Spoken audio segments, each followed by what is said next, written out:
الحمد لله رب العالمين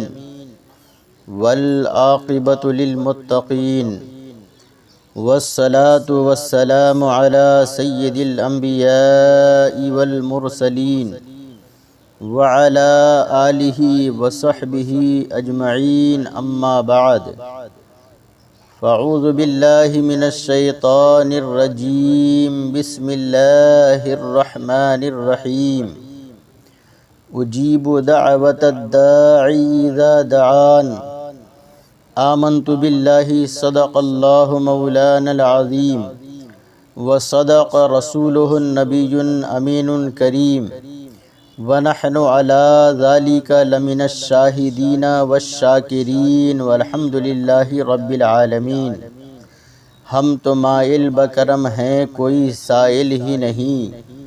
ہم تو مائل بکرم ہیں کوئی سائل ہی نہیں، راہ دکھلائیں کسے رہروے منزل ہی نہیں، راہ دکھلائیں کسے رہروے منزل ہی نہیں۔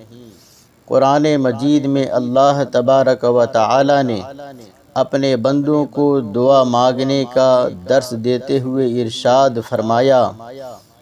اجیب دعوت الداعی اذا دعان، کہ میں دعا مانگنے والے کی دعا قبول کرتا ہوں جب مجھ سے دعا مانگے۔ اس آیت کریمہ سے اس بات کا بھی پتہ چلتا ہے کہ بندہ اللہ تبارک و تعالیٰ کی بارگاہ میں جب کوئی سوال کرتا ہے، جب دعا مانگتا ہے تو اللہ تبارک و تعالیٰ اس کی دعا کو قبول فرماتا ہے۔ شرط یہ ہے کہ مانگنے والا سچے دل سے اللہ تبارک و تعالیٰ کی بارگاہ میں دست سوال دراز کرے۔ یہ ماہ مبارک جس میں بہت سارے ایسے اوقات ہیں جس میں دعائیں قبول ہوتی ہیں، ایک وقت ایسا بھی ہے جو افطاری کا وقت ہے۔ میرے آقا علیہ السلام نے ارشاد فرمایا کہ افطار کے وقت اللہ تبارک و تعالی دعا قبول فرماتا ہے اور دعاؤں کو رد نہیں فرماتا۔ روزہ دار کتنا خوش نصیب ہے کہ ہر وقت اللہ کی رضا حاصل کرتا رہتا ہے، یہاں تک کہ افطار کے وقت وہ جو بھی دعا مانگتا ہے اللہ تبارک و تعالی اسے اپنے فضل و کرم سے قبول فرماتا ہے۔ چنانچہ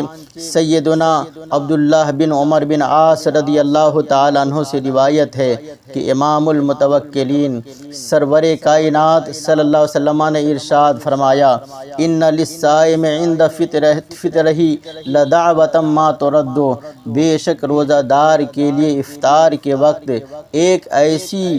دعا ہوتی ہے جو رد نہیں کی جاتی ہے۔ یعنی بندہ جب افطار کے وقت اللہ تبارک و تعالیٰ کی بارگاہ میں دعا مانگتا ہے تو اللہ تبارک و تعالیٰ اس کی دعا کو رد نہیں فرماتا بلکہ اس کی دعاؤں کو قبول فرماتا ہے۔ حضرت سیدنا ابو ہریرہ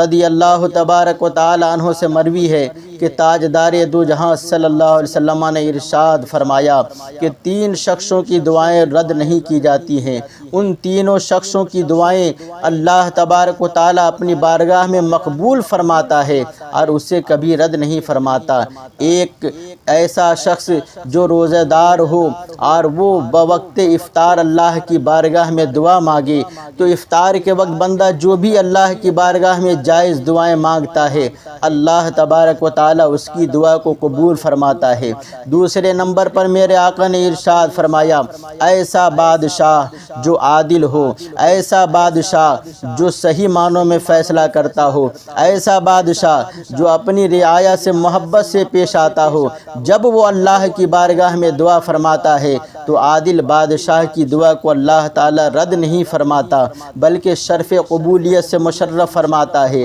عادل بادشاہ دعا مانگتا ہے اور اللہ اس کی دعا کو قبول فرماتا ہے۔ تیسرے نمبر پر میرے آقا نے ارشاد فرمایا کہ مظلوم کہ ان تینوں کی دعائیں اللہ کی بارگاہ میں قبول ہوتی ہیں۔ مظلوم کسے کہتے ہیں؟ یعنی ایسا شخص جس پر کسی نے ظلم کیا ہو، ایسا شخص جس پر کسی نے ظلم کے پہاڑ ڈھائے ہوں ہوں اور وہ اس کے ظلم سے عاجز آ کر جب اللہ کی بارگاہ میں دست سوال دراز کرتا ہے، ایسا مظلوم جس پر ظالموں نے ظلم کیا ہو، جب اللہ کی بارگاہ میں وہ دعا کرتا ہے تو اس کی دعا سیدھے باب اجابت سے ٹکراتی ہے اور اس کی دعاؤں کو اللہ تبارک و تعالی قبول فرماتا ہے۔ ان تینوں کی دعائیں اللہ تبارک و تعالی بادلوں سے بھی اوپر اٹھا لیتا ہے اور آسمان کے دروازے اس کے لیے کھل جاتے ہیں، اور اللہ تبارک و تعالی فرماتا ہے مجھے میری عزت و جلال کی قسم میں تیری ضرور مدد فرماؤں گا،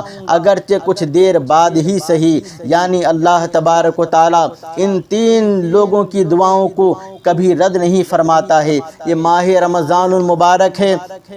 اور خاص کر اس میں ہم افطار کے وقت اپنے اوقات کو ضائع نہ کریں، ان وقتوں میں اللہ کی بارگاہ میں دست سوال دراز کریں۔ اور مجھے امید ہے سرکار دو عالم صلی اللہ علیہ وسلم کی حدیث پاک شاہد ہے کہ ایک بندہ روزے کی حالت میں جب افطار پہ بیٹھتا ہے، افطار کے وقت جتنی دعائیں مانگتا ہے اللہ کی بارگاہ میں اس کی دعائیں قبول فرمائی جاتی ہے۔ ایک آدھ کھجور وغیرہ سے روزہ افطار کر لیں اور پھر دعا ضرور مانگ لیا کریں، کم از کم کوئی ایک دعائے معصورہ ہی پڑھ لیں۔ دونوں عالم کے سرکار سرور کائنات صلی اللہ علیہ وسلم نے بہت ساری دعائیں مانگی ہیں، ان دعاؤں میں آپ کو جو بھی دعا یاد ہو جو مختلف اوقات پر جدا جدا مانگی، ان میں کم سے کم ایک دعا تو ضرور یاد کر لینی چاہیے جو افطار کے وقت مانگیں، اسی کو پڑھ لینی چاہیے۔ افطار کے بعد کی ایک مشہور دعا جو میں نے اس سے پہلے والے بیان میں ذکر کیا تھا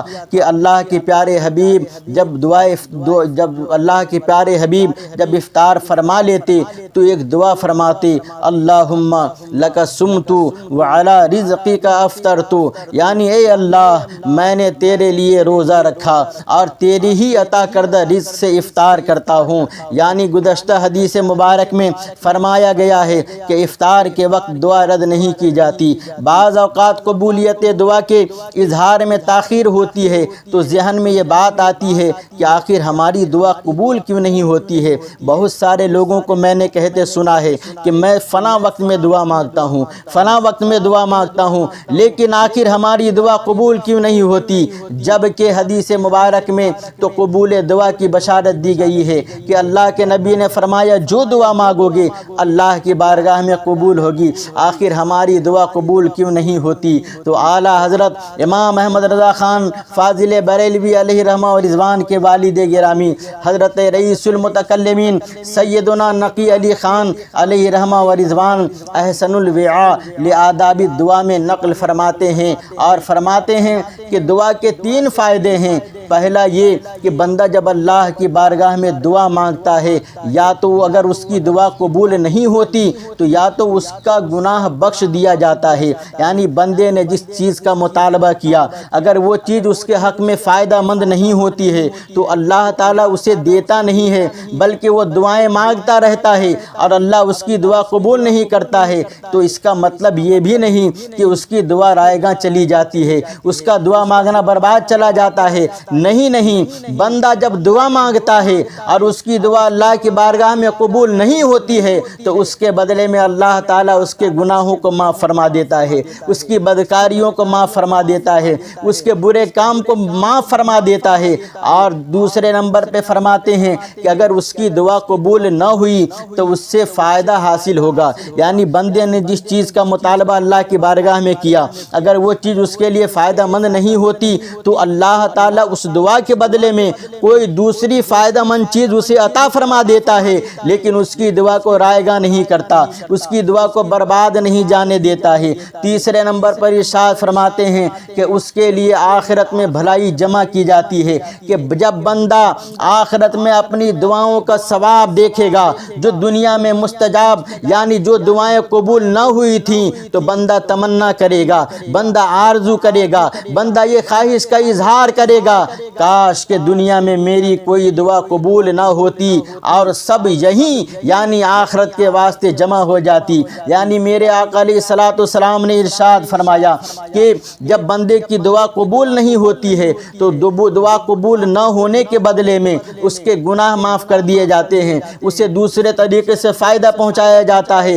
یا نہیں تو اس کی دعاؤں کا بدلہ اللہ تبارک و تعالی آخرت کے لیے اس کی نیکی کا ذخیرہ بنا کے رکھتا ہے۔ دیکھا آپ نے، دعا رائے گا تو نہیں جاتی، اس کا دنیا میں اگر اثر ظاہر نہ بھی ہو تو آخرت میں اجر و ثواب مل ہی جائے گا، لہذا دعا میں سستی کرنا مناسب نہیں ہے۔ اللہ اکبر۔ ایک بندہ جب دعا کرتا ہے اگر اس کی دعا قبول نہ ہو تو پہلا فائدہ یہ ہے کہ اللہ کے حکم کی پیروی ہوتی ہے، کہ اس کا حکم ہے کہ مجھ سے دعا مانگا کرو، جیسا کہ قرآن عظیم میں اللہ نے ارشاد فرمایا ادعونی استجب لکم، مجھ سے دعا کرو میں قبول کروں گا۔ یعنی اگر آپ کی دعا قبول نہیں ہوتی ہے پھر بھی اللہ تعالیٰ آپ کو ثواب دیتا ہے، اس لیے کہ آپ نے اللہ کے حکم کی پیروی کیا ہے، آپ نے اس کے حکم کو مانتے ہوئے اس سے سوال کیا ہے۔ دوسرا فائدہ یہ ہے کہ دعا مانگنا سنت ہے، کہ ہمارے پیارے آقا علیہ الصلاۃ والسلام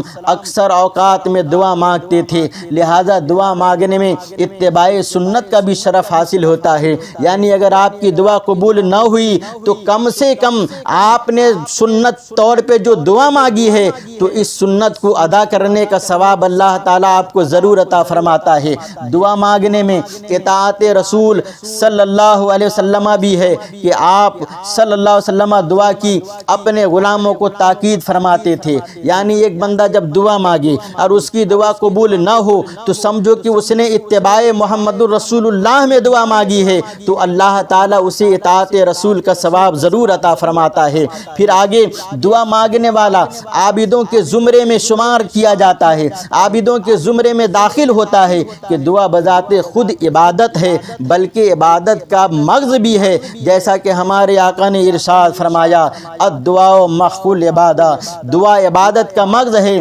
یعنی آپ جتنی ساری عبادتیں کریں ان عبادتوں کا جو مغز ہے وہ دعا ہے۔ جب آپ دعا مانگتے ہیں تو اللہ تبارک و تعالیٰ اس دعا کے ذریعے آپ کی عبادتوں کو شرف قبولیت سے مشرف فرماتا ہے، آپ کی عبادتوں کو قبول فرماتا ہے۔ دعا مانگنے سے یا تو اس کا گناہ معاف کیا جاتا ہے، یا دنیا ہی میں اس کے مسائل حل ہوتے ہیں، یا پھر وہ دعا اس کے لیے آخرت کا ذخیرہ بن جاتی ہے۔ میرے آقا علیہ الصلوۃ والسلام کے دیوانوں، آپ اندازہ لگائیں کہ جب ہم دعا مانگیں اور اگر وہ دعا ہماری جلدی قبول نہ ہو رہی ہے تو آپ کبیدہ خاطر نہ ہو، آپ دل برگشتہ نہ ہو، بلکہ لگے رہیں اور اللہ کی بارگاہ میں سوال کریں، اے خالق و مالک، تیرے علاوہ اور کون ہے جس کی بارگاہ میں ہم دستے سوال دراز کریں؟ اے اللہ، تیرے علاوہ کون ہے ہمیں دینے والا؟ تیرے جیسا داتا کون ہے؟ تیرے جیسا سخی کون ہے جس کی بارگاہ میں ہم دستے سوال دراز کریں؟ کبھی بھی اپنی زبان پہ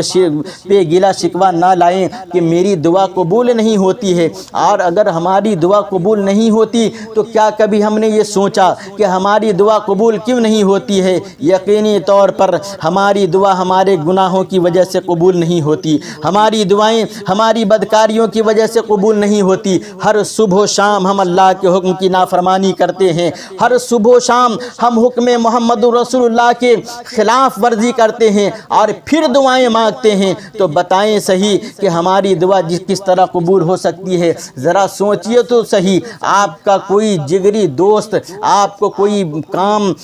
کوئی جگری دوست ہے اور آپ کو کئی بار کچھ کام بتائے مگر آپ اس کا کام نہ کریں، اور کبھی آپ کو اپنے اسی دوست سے کام پڑ جائے تو ظاہر ہے آپ پہلے ہی سہمے رہیں گے کہ میں نے اس کا ایک بھی کام نہیں کیا ہے، اب وہ بھلا میرا کام کیوں کرے گا؟ اگر آپ نے ہمت کر کے بات کر کے بھی دیکھی اور واقعی اس نے کام بھی کیا، تب بھی آپ شکوہ نہیں کر سکتے، نہ کیا پھر بھی شکوہ نہیں کر سکتے، کیونکہ آپ نے بھی تو اپنے دوست کا کام نہیں کیا تھا۔ اللہ اکبر۔ ذرا ٹھنڈے دل سے غور تو کیجئے، ذرا ٹھنڈے دل سے سوچئے تو صحیح کہ اللہ تعالیٰ نے کتنے کام ہمیں بتائے ہیں، کیسے احکام جاری فرمائے ہیں، مگر ہم اس کے کون سے احکام پر عمل کرتے ہیں؟ غور کرنے پر معلوم ہوگا کہ اس کے کئی احکامات کی بجا آوری ہم میں نہایت ہی کوتاہ واقع ہوتے ہیں۔ امید ہے کہ بات سمجھ میں آ گئی ہوگی کہ خود تو اپنے پروردگار کے حکموں پر عمل نہیں کرتے، اور اگر کسی بات پر ہماری دعا کا اثر ظاہر نہیں ہوتا تو ہم شکوہ کرنے لگتے ہیں، شکایت لے کر بیٹھ جاتے ہیں۔ دیکھیے تو صحیح، آپ اگر اپنے کسی جگری دوست کی کوئی بات بار بار ٹالتے رہیں تو ہو سکتا ہے کہ وہ آپ سے دوستی ہی ختم کرے۔ لیکن قربان جائیں اللہ کی شان غفوریت پر، قربان جائیں اللہ تعالیٰ اپنے بندوں پر کس قدر مہربان ہے کہ لاکھ اس کے فرمان کی خلاف ورزی کریں پھر بھی وہ اپنے بندوں کی فہرست سے خارج نہیں کرتا، وہ لطف و کرم فرماتا رہتا ہے۔ ذرا غور تو فرمائیے، جو بندے احسان فراموشی کا مظاہرہ کر رہے ہیں، اگر وہ بھی بطور سزا اپنے احسانات ان سے روک لے تو ان کا کیا بنے گا؟ یقیناً اس کی عنایت کے بغیر ایک قدم بھی نہیں اٹھا سکتا ہے۔ ارے وہ اپنی عظیم الشان نعمت جسے ہم ہوا کہتے ہیں، ہوا کو جو بالکل مفت عطا فرماتا ہے، اس کے بدلے میں اللہ ہم سے کچھ نہیں لیتا، فری میں ہوا پانی عطا فرماتا ہے۔ اگر چند لمحوں کے لیے وہ ہواؤں کو روک لے، اللہ اکبر، تو ابھی لاشوں کے انبار لگ جائیں گے۔ اگر وہ پانی کو روک لے تو ابھی لاشوں کے انبار لوگ روک لیں۔ اللہ اگر اپنی نعمتوں کو ہم سے روک لے تو ہم زندہ نہیں رہ سکتے۔ بسا اوقات قبولیت دعا کی تاخیر میں کافی مصلحتیں ہوا کرتی ہیں جو ہماری سمجھ میں نہیں آتی۔ ہمارے آقا علیہ الصلوۃ والسلام نے ارشاد فرمایا کہ جب اللہ تعالیٰ کا کوئی پیارا بندہ اس کی بارگاہ میں دعا کرتا ہے تو اللہ تعالیٰ جبریل امین سے ارشاد فرماتا ہے، اے جبریل ٹھہرو، ابھی نہ دو، تاکہ پھر مانگے کہ مجھ کو اس کی آواز پسند ہے، اور جتنی مرتبہ وہ مانگتا ہے اور جتنی مرتبہ سوال کرتا ہے اس کے سوال کرنے سے مجھے اچھا لگتا ہے۔ اور جب کوئی کافر یا فاسق دعا کرتا ہے تو اللہ تعالیٰ فرماتا ہے، اے جبرائیل اس کا کام جلدی کرو، تاکہ پھر یہ نہ مجھ سے مانگے کہ مجھ کو اس کی آواز مکروہ لگتی ہے، ناپسندیدہ لگتی ہے۔ یعنی میرے آقا نے ارشاد فرمایا، ایک نیک بندہ جب اللہ کی بارگاہ میں گڑ گڑا کے دعائیں مانگتا ہے، ایک نیک بندہ جب اللہ کی بارگاہ میں آنسوؤں کا سوغات پیش کر کے اس کی بارگاہ سے دستے سوال دراز کرتا ہے، ایک نیک بندہ جو پوری توجہ سے اللہ کی بارگاہ میں دعا مانگتا ہے اور گریہ و زاری کر کے دعا مانگتا ہے، تو اللہ تعالیٰ جبریل سے فرماتا ہے، جبریل ٹھہرو ٹھہرو، ابھی میرے اس بندے کو مت دینا، اس لیے کہ اس کی ادا تو دیکھو کتنی اچھی ہے، اس کے مانگنے کا انداز تو دیکھو کتنا اچھا ہے۔ ارے وہ مجھ سے جتنی مرتبہ مانگتا ہے مجھے اچھا لگتا ہے کہ میرا بندہ میری بارگاہ میں مجھ سے سوال کرتا ہے، لہذا اسے بار بار مانگنے دو، اسے بار بار مانگنے دو۔ اسی طرح بندہ مانگتا رہتا ہے اور اللہ کی رحمت مسکراتی رہتی ہے۔ اور اگر کوئی فاسق و فاجر مانگتا ہے تو اللہ جبریل سے فرماتا ہے، اسے جلدی دے کے ہٹا دو، جب یہ میری بارگاہ میں مانگتا ہے تو اس کی آواز مجھے اچھی نہیں لگتی، اس کا مانگنا مجھے اچھا نہیں لگتا، اس کا انداز مجھے اچھا نہیں لگتا۔ میرے آقا علیہ الصلوۃ والسلام کے دیوانوں، اس حدیث سے یہ بات بھی ثابت ہوئی کہ جو اللہ کا جتنا قریبی بندہ ہوتا ہے اللہ تعالیٰ اتنی دیر سے اس کی دعا کو قبول فرماتا ہے اور اس کے مانگنے سے اللہ کی رحمت مسکراتی رہتی ہے۔ لہذا ایک روایت ہے کہ حضرت سیدنا یحییٰ بن سعید بن قطان رضی اللہ تعالیٰ عنہ نے اللہ کو خواب میں دیکھا اور دیدار خداوندی سے مشرف ہوئے تو عرض کی کہ اے اللہ، اے خداوند قدوس، میں اکثر تمہاری بارگاہ میں دعائیں کرتا ہوں، اکثر تیری بارگاہ میں سوال کرتا رہتا ہوں، اور تو قبول کیوں نہیں فرماتا ہے؟ میری دعا کو شرف قبولیت کیوں نہیں عطا فرماتا؟ اللہ کی جانب سے حکم ہوا، اے یحییٰ، میں تیری آواز کو دوست رکھتا ہوں، اس واسطے تیری دعا کو قبولیت میں تاخیر کرتا ہوں۔ قربان جائیں اللہ تبارک و تعالیٰ کتنی محبت فرماتا ہے اپنے بندوں سے، دعا کے قبول میں جلدی نہ کرے۔ حدیث شریف میں ہے کہ خدا تعالیٰ 3 آدمیوں کی دعا قبول نہیں کرتا، ایک وہ کہ گناہ مانگے، دوسرا وہ کہ ایسی بات چاہے کہ قطع رحم ہو، اور تیسرا وہ کہ قبول میں جلدی کرے کہ میں نے دعا مانگی اب تک دعا قبول کیوں نہیں ہوئی۔ اس حدیث میں فرمایا گیا ہے کہ ناجائز کام کی دعا نہ مانگی جائے کہ وہ قبول نہیں ہوتی، نیز کسی رشتہ دار کا حق اگر زائل ہوتا ہو تو ایسی دعا بھی نہ مانگیں، اور دعا کی قبولیت کے لیے جلدی بھی نہ کریں، اور ورنہ دعا قبول نہ کی جاتی ہے۔ آپ اندازہ لگائیں کہ اللہ تبارک و تعالیٰ نے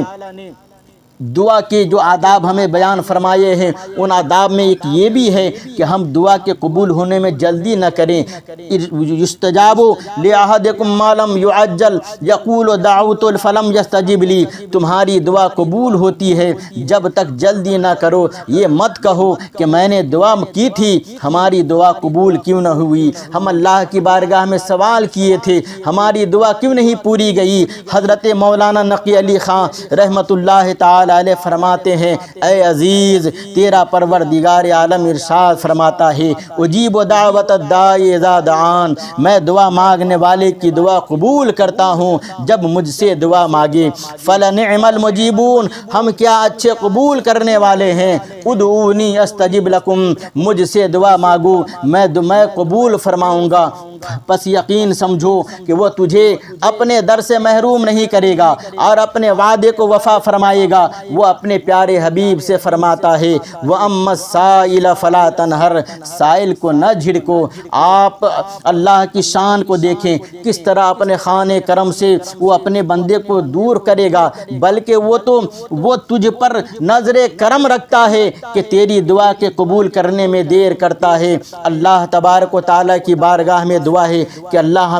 ہمیں آداب دعا سیکھنے کی توفیق عطا فرمائے۔ میرے آقا نے ارشاد فرمایا کہ بندہ اللہ کی بارگاہ میں دعا مانگتا ہے، اے اللہ مجھے فلاں چیز دے دے، مجھے فلاں نعمت دے دے، مجھے فلاں نعمت دے دے، لیکن جو بندہ دعا مانگتا ہے اللہ اکبر، اس کے پیٹ میں جو کھانا ہوتا ہے وہ حرام کی کمائی کا ہوتا ہے، اس کے جسم پر جو لباس ہوتے ہیں وہ لباس حرام کی کمائی کے ہوتے ہیں۔ ایک بندہ جب حرام خوراک کھا کر اللہ کی بارگاہ میں دعا کرتا ہے تو اللہ اس کی دعا کو قبول نہیں فرماتا ہے۔ ایک بندہ جو حرام کی کمائی کا لباس پہن کے اللہ کی بارگاہ میں دعا کرتا ہے اللہ اس کی دعا کو قبول نہیں فرماتا ہے۔ لہٰذا میرے آقا علیہ الصلوۃ والسلام کے دیوانوں، اگر اللہ کی بارگاہ میں تم مانگنا چاہتے ہو اور تم اپنی دعا کو مقبول کرانا چاہتے ہو تو سب سے پہلے رزق حلال کا اہتمام کرو، سب سے پہلے رزق حلال کا اہتمام کرو۔ جب تم رزق حلال کا اہتمام کرو گے